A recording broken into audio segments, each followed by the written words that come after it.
Welcome back to Proxy, everybody, and today we're going to be looking at the Adepticon preview on the Dwarven Mountain Holds.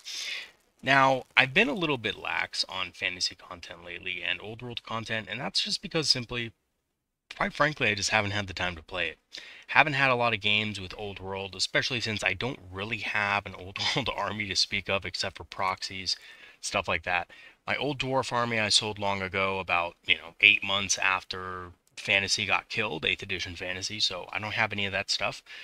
But I had many of the classic models, and I want to make a few kind of, you know, praises of some of these new models. This looks really cool, and I'm glad they finally have a model for this because they didn't really have one in the past that was easily accessible. I remember a lot of players would have to, either, kind of get it on eBay if they were lucky, or they would have to convert it. And there were just a lot of different things going on there because, as some of you Longbeards might know, the old GW Shield Bearer, unit, Lord on Shield Bearers, was hard to get. And it was essentially two 25 millimeter, square based models, or not 25 millimeter, I think it's 20 millimeter square based models glued together and, carrying a shield and then just physically mounted. There was no place to actually mount it, but just gluing a Dwarf Lord on the shield. And that was essentially what shield bearers were for the longest time, and you couldn't really get them. So I'm glad they're doing this, and there's a lot of cool conversions out there. I think this is great, you know? Big kind of model, looks like something that a king would stand on or a thane would stand on. I don't know if a thane can stand on this actually, don't quote me on that. I think it can, but really cool. I like this model. Now, there's a couple of other new models we'll kind of talk about, and then I'm going to talk about what I think about Warhammer Old World and kind of its direction as far as, gameplay and stuff, which will be a discussion on its own. Of course, we have the new kind of battle battalion, I guess, that they released. Now, I have one problem with this battalion, and that is it's not diverse, right? The team at GW had access to multiple new kits. There's no new models here, right? Get rid of that. There's no new models here. So essentially what that means is you've got, two units of 16 quarrelers or handgunners, which, you know what, seeing the rules on range units, I'm not as mad at that as I would have been earlier. Obviously I still think that's way too much, but an army can work with that, right? Like you can have 2 units of quarrelers in your army, and your army can be pretty good. And in fact, I think that's kind of the only thing dwarfs can do in competitive play is just run a bunch of range units. And again, we'll talk about that later. Then you have 2 units of dwarf warriors. Again, I think that's solid to have 2 units of dwarf warriors. Nothing wrong with that. I think they make up the core of most armies. And you could always say that they're longbeards, right? I know that longbeards technically have a unit, but back in the day, you know, they really didn't. Longbeards didn't have, except if you wanted to do a metal sculpt, they really didn't have a unit. So you had to use dwarf warriors, and you actually gave them the face masks. The box set comes with face masks, and you would put the face masks on them, and they would become longbeards. Just a little, ancient lore for you guys, an ancient dwarven lore. But I think the main problem I have with this box is it has 2 gyrocopters in it. Yes, you're going to want gyrocopters for competitive play. You're probably going to want 2 of them in your army. So it kind of works. This is a great add-on box, I think, for, any dwarf player. But the thing it's lacking is artillery, right? I think it would have been much better, again, if they got rid of the redundancy in these boxes, and instead of 16 quarrelers, put in a couple cannons. Put in, a cannon or a grudge thrower. Put in something that they do have in plastic. And of course, they're not unwilling to use old models. They're using these quarrelers, right? So like the cannon set can build 3 different types of cannons, and you could have 2 of those kits in there, or you could have a grudge thrower kit. I know they don't have a new one of those, but again, they're willing to use old models here, so I just don't see the purpose of not. I mean, I get the grudge thrower kind of, but don't really understand why they wouldn't include some sort of artillery. But that's it. That's the only problem I have with it. Oh, and for some reason these battalions are coming without characters. I don't know why, but no Rune Lord, no, new king on, You know, shield bearers, nothing. Just here you go. This is an army you can't even play right out of the bat. So I think, yeah, obviously that's a mistake as well. I think they're going to do that with all of these, though. I mean, you know, and for those of you new players, GW used to have this thing back in the day where they wouldn't put a character in a battalion box or a battle force or anything like that. They do that on purpose because they wanted you to buy the additional model. It was a sales tactic. It was like, okay, here's a huge army, but if you want to play, you're also going to have to buy this. And it was like, you'd walk into a GW, you'd say, I'm going to start the game. They'd give you a battle force, and they'd give you a blister of whatever, you know, character you needed to play. That was a sales tactic. And it seems like they're doing the same thing now, although their strategies have changed for the better, I think. I mean, if you pick up a combat patrol, you have a ready-to-play box, right, for 40k. Why they couldn't do that for Warhammer Old World, I have no freaking clue. But they didn't do it. So you're going to have to buy, you know, another model. Now, to be real with you guys, I don't think this is going to be a game that's kid-friendly. It's not going to be a game that's beginner-friendly. It's going to be kind of more rules-intensive and difficult. I think maybe they did that on purpose. I don't know. But what I can tell you is, and we're going to talk about this a little later after we kind of go over the reveals, is that the game is not in a great place as far as balance. And I didn't fully realize this when I was reading through the rules until it was kind of brought up to me by a couple of other players at our local shop. And I don't really look at a lot of fantasy stuff, you know, old world stuff on YouTube. I really just, the only channels I really follow are, gosh, what's his name? I gotta give him a shout out because he's a great channel. If you guys ever check him out, he's cool. I think it's called Rogue Element Gaming. Yeah, Rogue Element Gaming. Great Warhammer Fantasy Old World channel. He does battle reports and stuff, and I just think he's doing a good job. Positivity's up. The amount of cheese that, you know, he's running is not like super high. Yeah, Rogue Element Gaming. Check him out. He's cool. I think his name's Stas. He's a good guy.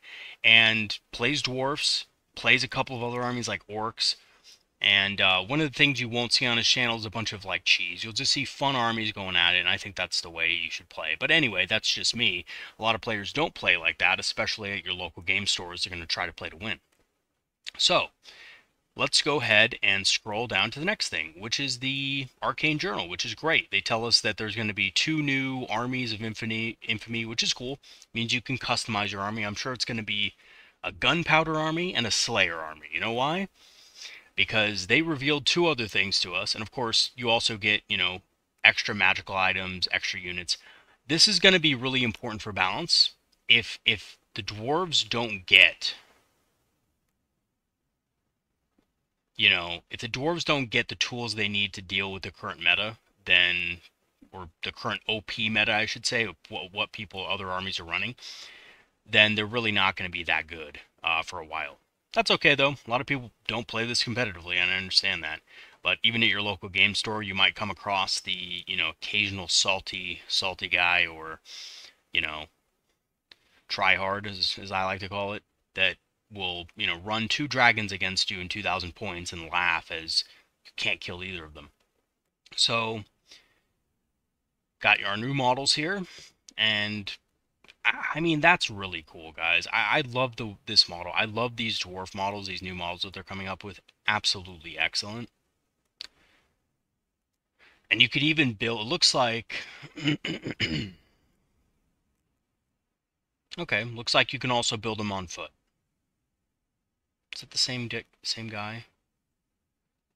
I think it might be the same dude. Yeah. Okay, cool. So first of these 2 dwarfs arrive in the same box. One born on shield bearers, the other on foot. The kit allows for 1 great weapon. Oh, okay. So, it looks like, from what they're saying here, that this box set actually comes with 2 dwarf lords. It comes with 1 on shield bearers and 1 on foot, which is awesome. And you could either build the 1 on shield bearers, the great axe. By the way, that's how you're going to build them. For those of you guys wondering how you would build this, definitely axe, great weapon on this guy. Definitely great weapon.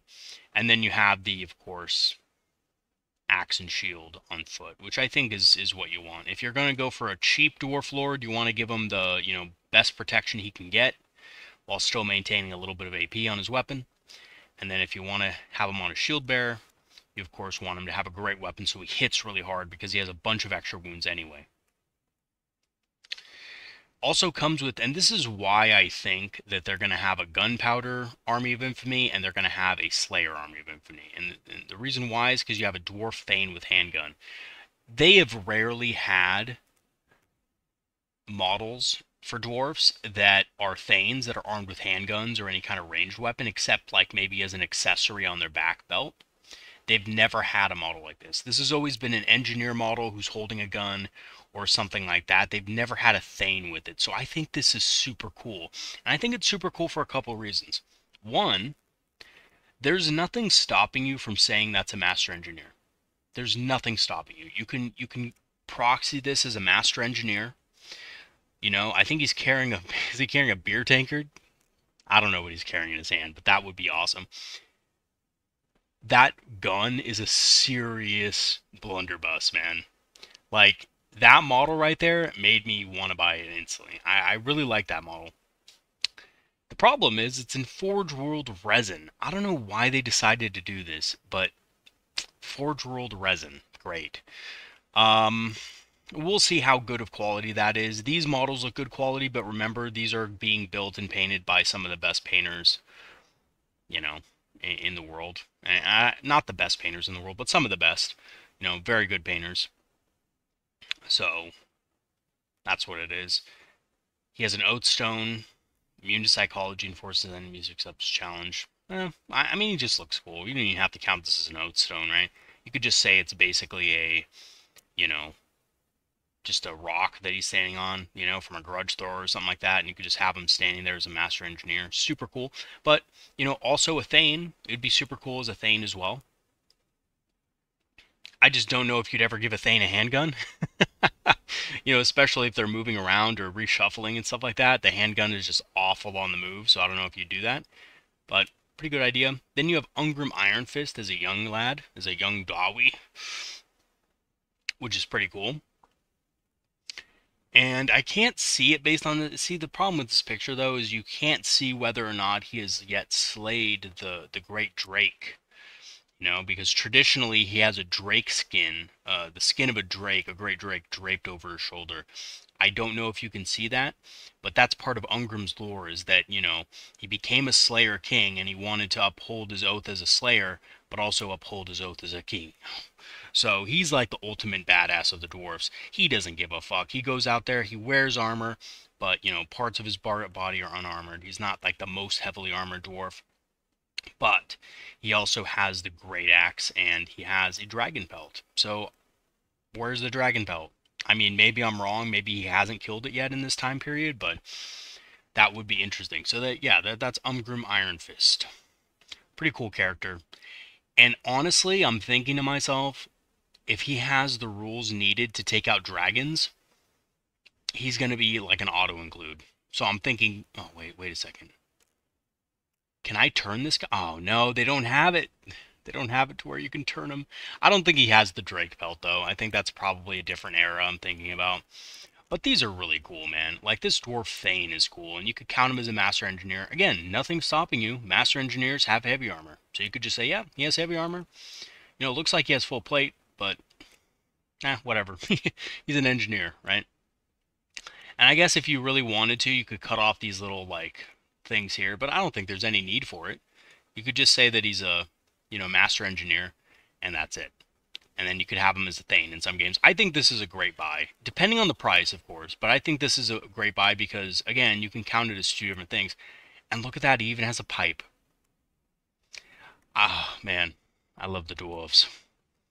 So yeah, that's it. Now, obviously, I'm not trying to just, get on my knees for GW here. I think they make great models and everybody knows that, but what about the rules, right? So let's go and talk about that. And of course, these are the old kits you can see. I mean, hammerers, you got your iron drakes and iron breakers, you got your handgunners and quarrelers, warriors, whether great weapons or shields. You got your rune smith or rune lord or whatever. which they apparently suck, which I was playing a couple things in my first few games incorrectly. First of all, I didn't realize that there was an 18-inch range on some of these things, and there was a dispel range. So me and my buddies were playing with unlimited dispel range, which gave me a huge advantage. A huge advantage. And I just want to say that right off the bat. The first three games I played, were not probably accurate as far as how things should have worked. And we both got lots of rules wrong, but because we were both kind of playing, but yeah, it's not that good, especially when you consider things like dragons and stuff like that. So I did a high elf review when I talked about how powerful the dragons are. Some of these dragons can get up to 10 wounds, regen save, ward save, 2+ armor save. There's a bunch of stuff that they can get that can essentially make it impossible for you to actually kill them. And the problem with that is that when you can take up to 50% of your 2,000 point army as lords, you can have 2 500 point dragons in your army that are unkillable. And what that means is that half of your army is going to deny victory points to your opponent. This is not a game where you play for objectives, right?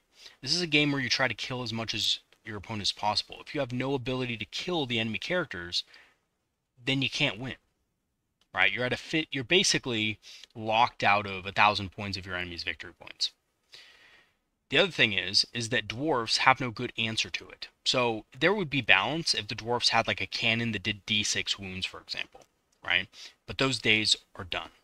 Cannons no longer do that. They only deal, and they no longer ignore armor totally as well. They're only at AP -2. In years past, in Warhammer Fantasy, cannons were ignored armor. They were basically AP -7 because they had such a high strength. And on top of that, they were D6 damage in 8th edition. So that meant that if you had a couple cannons in your army, it didn't matter if there was a dragon on the battlefield. Dragons were essentially, you couldn't actually use them because of cannons and other ranged weapons, which I think cannons were overtuned. But in this edition, what they did to compensate for that is they said, okay, well, cannons are going to be D3, but dragons, we're going to put them up to like 10 wounds and a bunch of armor and all that stuff. And we're going to lower the AP of all the ranged weapons that the dwarfs and artillery has access to. Well, the problem with that is now you're making dragons way too OP. On top of this, if it was a melee type dragon, it would be different because you'd have melee options to deal with it. You'd be able to beat it in combat resolution.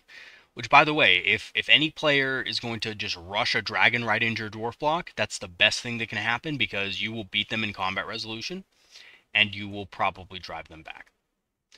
We will talk about another issue that may or may not be occurring at your local game store, in a second. But, as far as the dragon issue goes, that's pretty much it.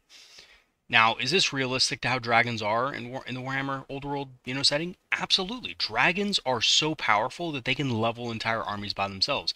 Do we want this in a balanced game setting? No. It doesn't matter if it's lore friendly, right? Now, there are a couple of potential counters. Units like Iron Drakes with the this is why I kind of scrolled to these guys, with the Trollhammer torpedoes are pretty decent. They have good AP, they have armor penetration, and they have flaming attacks, so they can ignore the regen dragons, but still, D3 wounds, it's just not enough. There's the Master Rune of Smiting, but again, when are you ever going to be in combat with something? Now, the only thing I'm thinking is, what I was thinking for a little bit was, okay, what if we combine the Master Rune of Flight with the Master Rune of Smiting? But then again, you run into the problem of, oh, it's way too many points, and also the two Master Runes can't be equipped on the same weapon. So I don't think you can do that. So there's a lot of things like that.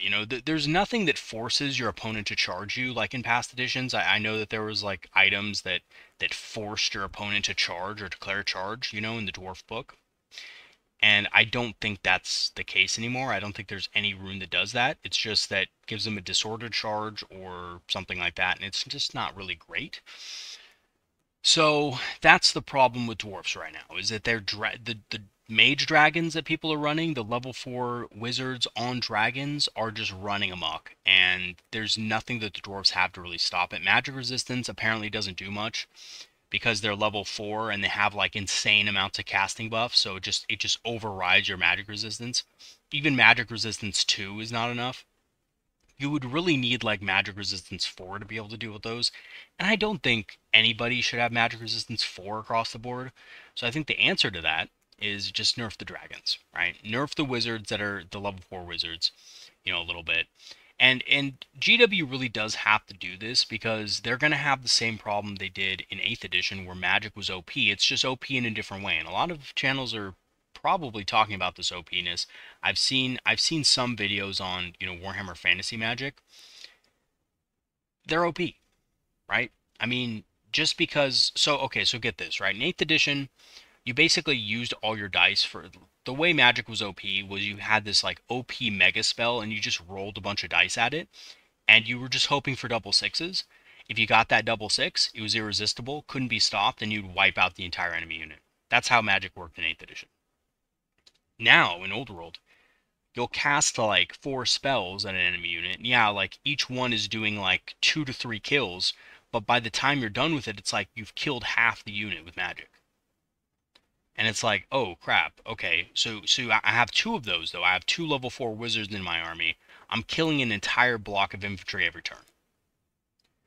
See, that's where it gets kind of weird, because yeah, like you're only killing 1 block of it. It's not just 1 spell that's doing it, but I still have the same formula for OP kind of spell breaking ability. The dwarfs do have some answers, but they have to be in that dispel range, right? So even runes of spell breaking, a smart player will just hang right outside of that 18-inch range and just cast magic that's 21 or 24 inches at your unit. So that's a little unfortunate. So dwarves are kind of suffering in that regard. I still think they're good though, and actually, I made a video saying dwarves are OP. I actually think if you're just playing with your buddies, and you're not playing with all this cheese that's in competitive play right now, dwarves are one of the stronger armies in the game. I really do think that. Just based on what they have. Like, yeah, like the Oathstone, I got a couple comments, oh, the Oathstone sucks. Well, yeah, in competitive, highly competitive play, if you have an opponent that's just having 2 level 4 dragons just casting magic at you all game, I'm gonna be real with you guys. There's nothing, everything sucks. Nothing is going to be as good as that, and nothing is going to help you against that. But an Oathstone in a regular game is pretty good, right? You're charging into the enemy, you're having combat. Yeah, not being able to, decline challenges is awesome. I know that there's units that, every model counts as a champion, but that's still whatever, that's fine, you just don't declare a challenge in those cases, you just go for the models. And it makes you immune to psychology, which is also a really good thing to have on your model for only 15 points. I think that sounds good. Obviously against dragons and stuff, it's probably not going to, casting spells at 24 inches, it's not going to be as good, obviously. So, what tools do we have as dwarf players to actually beat dragons? Well, quarrelers, I think, are your best answer. Handgunners, way too short of a range, and you're going to have to move them a lot, and their accuracy is going to be terrible. Quarrelers are where it's at. Hope for those 6s. You probably need 5s to hit at long range. You're probably going to need 6s to wound, obviously, because it's a very tough creature. And they'll get a 3-up or 2-up armor save or something like that. Ridiculous. Plus ward, plus regen. I don't think you're getting a lot of damage, but you may get lucky. You may get lucky. You have a couple of units of these guys firing at a dragon. Other than that, cannons are okay. You give them Rune of Burning, they ignore the regen, but they don't ignore the ward or the armor necessarily. Bolt throwers are okay. I think cannons are a little better than bolt throwers, though, to be real. And that's basically all you got. We're going to have to see what new units the, kind of Arcane Journal brings in. We have the Goblin. I think they're going to bring in the Goblin Slayer, maybe even Long Drong Slayers, the mercenary company. We'll see. In any case, I don't think anyone's actually going to buy that because it's just very expensive. It's going to be, made to order, so you got to think of it that way. Hammers are they just look cool, I don't even care if they're that good. They just look really cool. I think they're pretty good in a melee list, actually. And again, if you're playing with your friends, or you're playing at your local game club and everyone's just kind of running fun stuff, just kind of what they have and stuff like that, this is fine. This is great. But, if you go up against that try-hard meta, chaser guy, that's going to be trying to like destroy people's like fun in tournaments and stuff like that, yeah, you're going to have a hard time against that. And honestly, if you're playing casually, any army's going to have trouble against that if you're not running the exact same thing. Like if you're playing Beastmen and you're not running 2 level 4s in your army, you're going to have a hard time, right? If you're not running a bunch of Gorgons, you're going to have a tough time. If you're playing Wood Elves and you don't have, you're not bringing a bunch of dragons as well, you're going to have a hard time. So I think really what it comes down to is Warhammer Fantasy and Old World is facing this really big problem right now, and it's a problem of internal game, like not even internal game balance, because that would be good, right? Like certain units are bad, certain units are good. We can balance that. No, it's facing a core rules problem, right? Because even if you increase the cost of dragons, even just one dragon on the battlefield is still going to be very powerful. So what I think you have to do, and this is my kind of call to GW here with the rules, you have to prioritize this first of all, because yeah, you can have all the new releases in the world. If you don't come out with an FAQ and a balance errata, people will stop playing. Same thing happened in 8th edition. New players get into the game. The first time they go against someone double dragon, get destroyed, I'm done. Like, this is where the game's leading, and it's not fun, right? Or not even maybe they don't quit, but they're certainly soured by the experience. And I don't think you want to sour new players getting into the game or players that are getting back into the game after a long time. So you definitely don't want to do that. Now, the other thing is, I didn't even know this, and I didn't even see this happen in my local game store, but apparently, according to the rules, if you have a first rank, the whole first rank can fight no matter how long it is. So theoretically, you could have a line of infantry spreading across the whole battlefield, and they could all fight, regardless of where they're at. Now, rules-wise, of course, that's super busted, right? And because of the way morale works now, there's a good chance that unit's not going to get run down. It's just going to, fall back in good order. And I think that's crap, right? Because in 8th edition, you couldn't really do that, because you couldn't fight if you weren't in base contact. And you were supporting a unit in base contact. So I think that's a good rule to have. Like, yeah, the first rank can fight, and the units supporting the first rank that can fight, right? So if I'm in base contact with a model that is in base contact, I can fight. That's good. That's a good rule. That's a balanced rule. Having rules saying, oh, all units in the front rank can fight, all models in the front rank can fight, and then people just spreading out their front rank across the battlefield, that's ridiculous. That's pretty stupid.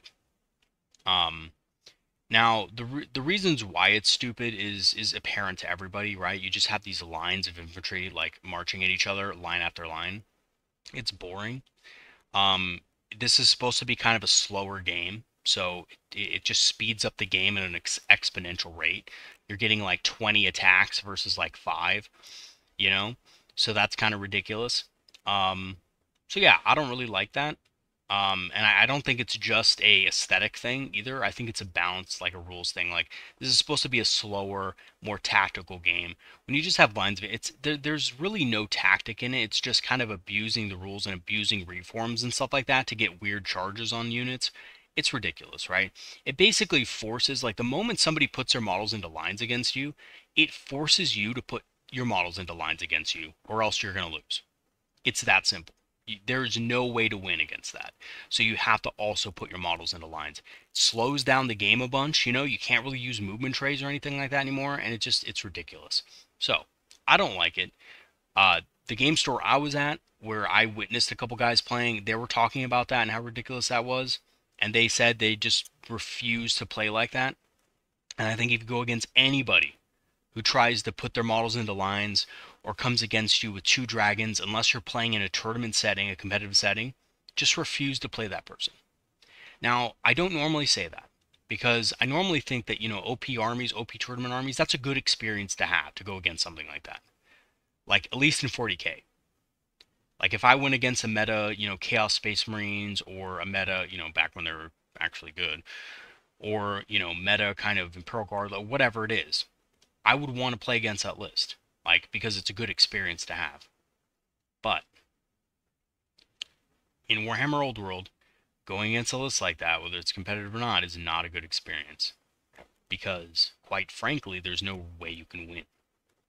You can beat a competitive Warhammer 40k list with the right tactics, and of course a little bit of luck here and there. In Warhammer Old World, there's just no possible way to get a victory out of somebody using 2 dragons with level 4 wizards on top, or using lines of infantry. There's just no way. There's no chance. So, I think the GW should immediately fix this issue. I don't think it's a good thing to have in the game. And I fear the GW is kind of just going to ignore it. Because Old World, it seems like there was a lot of hype for it in the beginning, but now it's kind of dwindling down. And people are realizing how much money it is, first of all.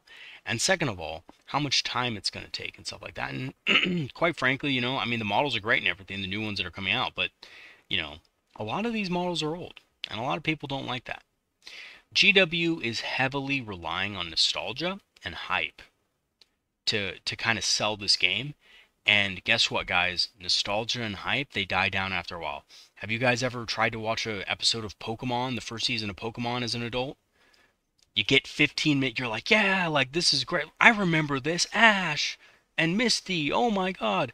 And then you get about 15 minutes into the episode and you're like, what the hell am I watching? Right?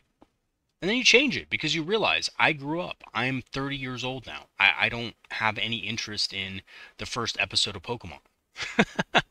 Right? I mean, that's kind of what it is. And I understand fantasy is not Pokemon. Don't get me wrong. It's not a game for kids and stuff like that. But my point is that nostalgia only lasts so long. And that hype only lasts so long. So if you're kind of relying on that to continue selling your game, it's not going to go well for you. You need a solid set of rules. You need a robust set of rules. And I made a review on the Old World rules when it came out, and I thought they were good. And I think most of them are good. They're just 2 things, a couple different things here and there, that are really breaking the game. They're just busting the game. It's kind of like in 10th edition, when 10th edition came out, and everyone was like, oh, this is really simplified. And then they realized, oh, wait, Wraith Knights, towering models. Towering is a whole big issue, right? Models that can just fire over, you know, anything and see anything on the board and shoot it turn 1. That's a problem. Right? Devastating wounds is a problem. Doing a bunch of mortal wounds, that's OP. It's good against everything. That's the kind of thing I'm talking about. You gotta fix that right away. It's been about 3 months, and GW has not come out with any errata, has not come out with any balance fixes. I'm sure there have been Old World tournaments out there. I don't know what the data is. If anybody in the comments wants to give me a link to the tournament data that's out there or anything like that, or, you know, winning tournament lists, let me know, because I can do a review on those, or kind of lambast anybody who is, you know, kind of running that kind of stuff in tournaments. I guess they have every right to, right? It's a competitive event. But, you know, kind of at least point out the problems of those types of lists and why they're OP, so that people understand what the problems are and that they can kind of rally against GW. Because a lot of players out there, they just don't simply understand. They don't have dragons yet in their armies, so they don't know. But once they do, there will be an awakening in the community. Like, hey, this isn't right. This is OP. This is way too OP. You know? And no one has tools against it except if you also have a dragon. So, yeah. Anyway, you know, that's just what I think. I don't think it's great. And obviously, as somebody who loves the game itself, I want there to be a good set of rules that are balanced so that it continues, because I want Old World to continue. I'm not an Old World hater. I made a video saying why I wouldn't play Old World when it came out, and this is kind of the reason, because I felt like there was going to be stuff like this that didn't get addressed. So if it doesn't get addressed, I personally won't buy any models, you know, and that's what I'm waiting for, guys. By the way, if any of you are wondering, oh, you should get back into Warhammer Old World, man, like you used to play Dwarfs, I'm going to wait until it's balanced, because I knew this was going to happen. I knew that, you know, GW would have these like broken rules coming out of the game, and when I was seeing the reveals, what they revealed, I thought it was really balanced. I thought that their system was balanced. But then when the actual rulebook came out, and it turns out it's not. It turns out there's a lot of loopholes in it, of course, that players are exploiting. So if those loopholes are quickly closed, then GW balances those up because, of course, writing a rule book, there's going to be loopholes. Players are going to exploit everything they can. You're going to have to expect that when a game first comes out.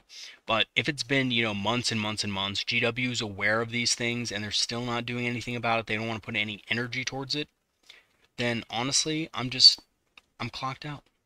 I'm not going to worry about it. The videos I make won't be covering competitive play because, in my opinion, if there's only one competitive build, there's no point. There's no point in covering something that is so boring and so the same. So I won't be doing that. But, I'll probably still make videos here and there about, how to make a good dwarf army, a solid dwarf army that you can play at your local game store and, kind of do well with. But yeah, obviously, for those of you guys in the comments who are saying this has, this army has nothing against dragons and has nothing against level 4 wizards, absolutely, and that's because those things are brutally, brutally overpowered. And realistically, I don't think, I don't even think GW in their minds thought they were going to be that OP, right? Because at their heart, I don't think the people at GW that are making these games, they're not true gamers, They're not looking for all the exploits and stuff like that before they release something. They're just writing rules they think are going to be fun, and they're trying to address the problems they can. But there's always going to be issues like this, right? So, anyway, I think the Dwarf release is going to be cool. I think it's, obviously, pretty awesome that there's going to be, some new sculpts, even if they're in resin. I think these are really cool models. I think the Dwarf Lord's really cool. I think this is in plastic. Please be in plastic. In plastic. Right there, guys. In plastic. Good. Because resin is tricky. But you know what? I don't care. If these are in resin, so be it. As long as the sculpt is good, then I'm good, right? I don't know how much these will be, but I may pick up this model. This Dwarf Thane with gun looks cool. I like dwarfs a lot, so that'd be awesome. But yeah, I'm glad dwarfs are getting it first. I hope they get some tools to deal with that stuff. But more importantly, I hope they fix the balance issues with dragons, magic, and you know, um, the whole quote unquote lines of enemy infantry, kind of fighting you, and just everyone in the front rank attacking. I hope they get rid of that as well. And it's a quick fix. All of these things are quick fixes, guys. It's not something that's going to upend the game. It's just going to be like, okay, heavy nerfs to dragons. Dragons are, this, and this. And they could just go through and just change the stats of dragons across the board, lower their wounds. And personally, between you and me, I don't think any single monster should have over 6 wounds. I don't think any monster out there without, like, upgrades or anything like that should have over 6 wounds. I think every single dragon, because cannons are D3, because, a lot of, artillery is D3 damage, I think dragons should have 6 wounds. That's it. You can't get over that. If you have a star dragon, maybe you have more armor. Maybe you have more attack power, things like that, right? But your durability is not so much higher. You're not at like 9, 10 wounds, because then nothing can deal with you, right? So I think that's key right there. But yeah, that's it. And for those of you looking to get the battalion and want advice on, oh, should I get the battalion? Shouldn't I get the battalion? I think get the battalion. And here's why. I think you're mostly going to use these units anyway, right? Like, even the Quarlers, you can actually use those as Rangers, guys. They don't have a box set for Rangers. And Rangers are one of the best units in the Dwarf, kind of army book right now. So I would pick up this set. I don't think there's anything wrong with Quarlers. I would just not build the Thunderers, because Thunderers aren't that good. At least in my opinion, because, they move and they're at -2 to hit. It just sucks, right? So I wouldn't use those. That's just my personal opinion. Also, range 24 isn't that good, because you're going to be at long range most of the time, which is -1 to hit. But Quarlers are really good. Gyrocopters are really good. I wouldn't even bother with the Gyro Bomber. I would just build as a gyrocopter. It's still awesome. Look at this little thing, dude. The other thing is they look kind of like little chickens or something. You know what I mean? I mean, they just look so cool. I just really like the gyrocopter look. They look so funny. Look at that little guy. Oh, man. And the little dwarf inside. Super cool. I love gyrocopters. But, they're really good, too. And steam guns are really good. Obviously, if somebody's running all their stuff in lines, it's not going to be good. But if somebody's running, your typical, rank and file unit, it's going to be good. Okay. Well, that's all I got. That's all I got for this. I think my next video on fantasy is going to be how to build a melee dwarf list. Again, disclaimer, this isn't going to be how to build the most OP, cheesy melee dwarf list that's going to beat 2 dragons with level 4 wizards on top that are killing a whole unit a turn, regardless of your magic resistance. That's not going to happen. That's like asking a mouse to, go up to Mike Tyson and punch him in the jaw. It's just impossible, right? It's absolutely impossible. So no, that's not going to happen. But, we will talk about how to make a good dwarf melee list that you can play against your friends. It's really powerful too, because there are a lot of options for dwarves, stuff like that.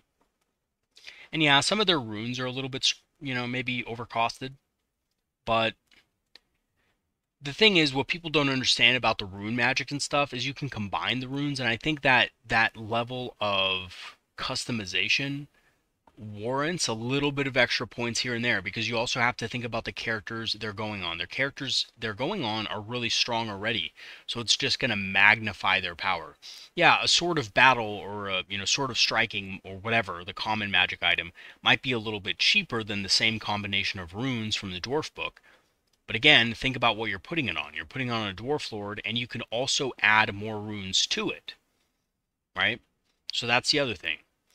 And there's different combinations you can do that are really powerful. So, we'll talk about that. I think that's a good thing to kind of like talk about in that video, but yeah, anyway. So yeah, excited for this. I won't pick it up because GW has yet to fix the balance issues of their game.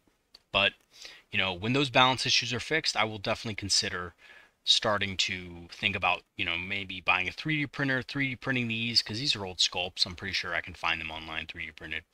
Or, possibly picking up something here and there from eBay and starting, to build the old dwarves once more. So we'll see. All right, everybody, that is going to be it for today's video. Thanks for watching. If you do like these kind of videos, let me know in the comments. I'll continue to do these kind of, discussions about different things, especially in regards to Old World. I think, I mostly do Eldar videos for 40K, but if you guys are interested in this, let me know, and I'm more than happy to talk about my opinions. They're not definitive, of course, they're just opinions, but yeah. Anyway, so, if you do like these and you want to support the channel on Patreon, I do have free trials on Patreon activated, and it'll grant you permanent access to our Discord community for free. I am going to have an Old World, and we do have an Old World Discord chat, so we're looking to expand that. If you do want to join and talk about Old World with other people who also like Old World, feel free.